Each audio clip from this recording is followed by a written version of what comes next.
It's that time again.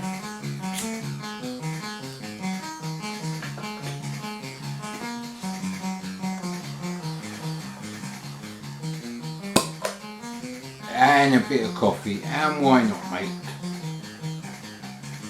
Now the funny thing about the Spectrum is, although it doesn't have a multicolour mode,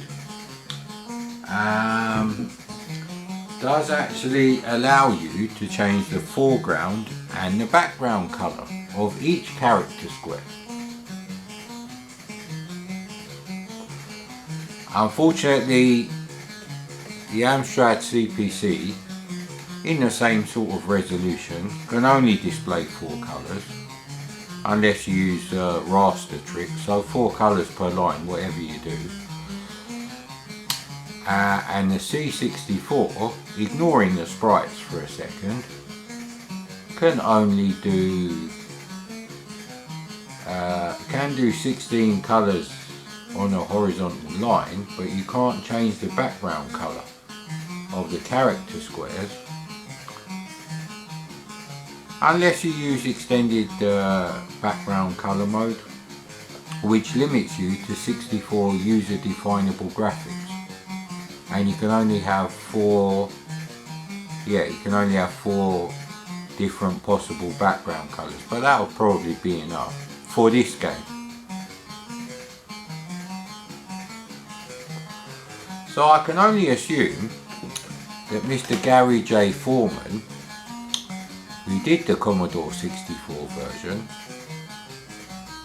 was handed some Spectrum graphics, which he then had to reduce in colourfulness to put on the C64 in character mode. Why the fuck did they use character mode? Why the fuck did they use those graphics then? If you're going to use a character mode, then use multicolour on the C64.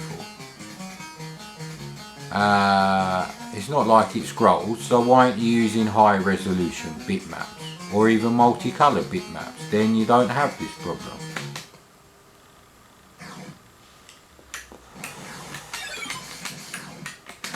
So every single tile has got a blue like stencil. The background is always blue.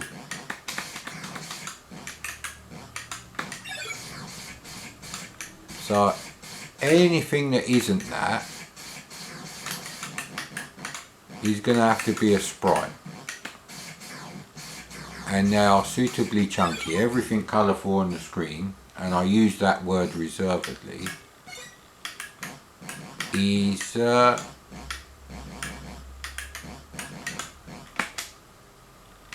so that's a map. Some energy would be nice, mate. No, that's not giving me any energy.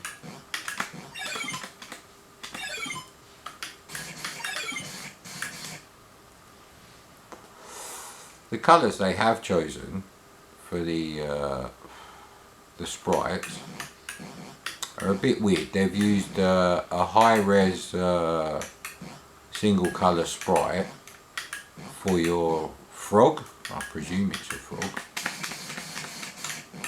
I don't know what these things are for, so I can't seem to shoot them.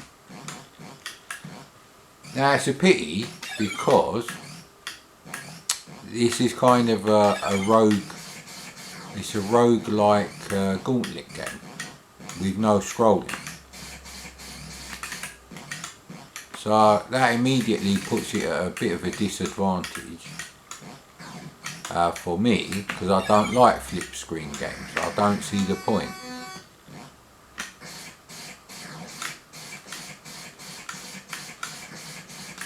Oh, lost a bit of energy there. Let's go this way this time. So that must be some sort of smart weapon.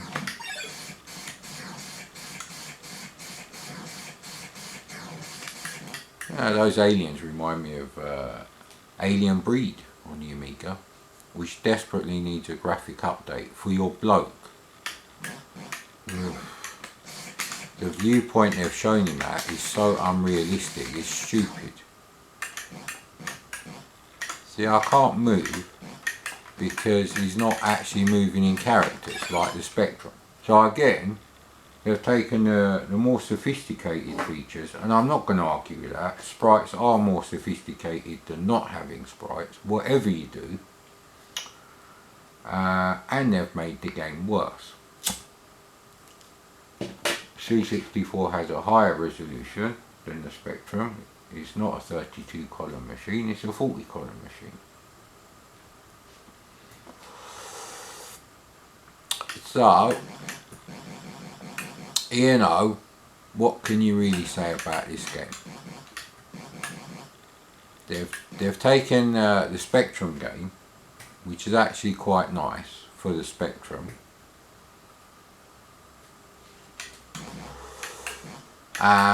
and that's the thing. See, people say, oh, you don't like Spectrum games. Well, that's not true. I don't like the Spectrum hardware. It's too limited.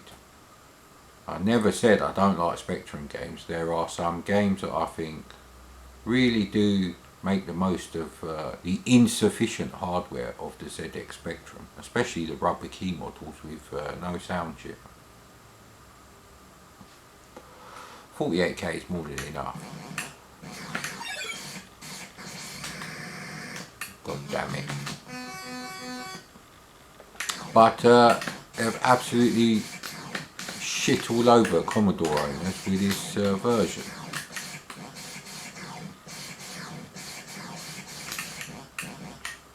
And that's what annoys me, really.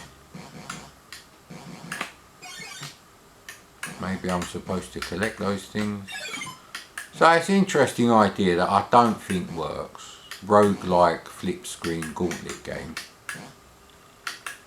Now, interestingly, they've gone for the same sort of resolution on the Amstrad, so that's 4 colours only.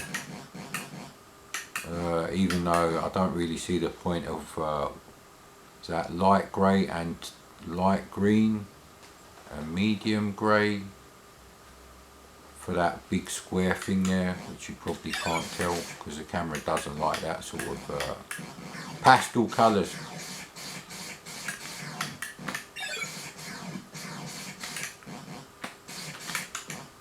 What is that there? The movement is fucked because you don't move exactly a character square at a time like you would on the Spectrum. So like I said, they've ruined the fucking features. They've made shit use of what features they were, and they haven't even made the best of doing things like extended background colour mode. There's no fucking score or anything on that screen. I guarantee you could get all those background floor tiles and all that shit in fucking extended background colour mode. It's fucking terrible. And why isn't the screen light blue and where it's black, dark blue, and the other bit white? It just fucking looks shit.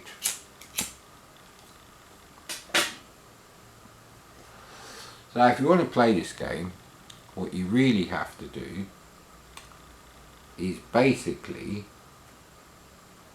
play it on a Spectrum. Now some people say, oh, what you mean like Manic Miner? Well, no.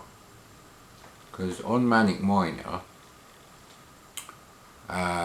you've got the jump controls business between the C64 version, where you can jump instantly, doing a jump to the left and straight back to the right, which can be important on some levels, and is a more arcade feel than jumping straight up in the air in between those two changes of direction in jumping. Obviously the sound and music's questionably better. The title screen music is horrendous on the C64, but maybe they're trying to replicate the horrendous music of the Spectrum version. But yeah, I think they shit on Amstrad owners, they shit on C64 owners. It's a fucking shit conversion. So it annoys me when people come along like Andrew Hewson and say, we made quality products. Fuck you, mate. This game is a fucking joke on the C64. If you want a game that's remotely like Gauntlet, you can play Avenger, you can play Druid. Don't play Dandy, has the same problems as this. If you don't actually want to play Gauntlet 1, you could even play Gauntlet 3, although that's a bit annoying. So it's a terrible game, and it shouldn't be. It should be better. And the Spectrum game is probably not bad if you like rogue type Gauntlet style games.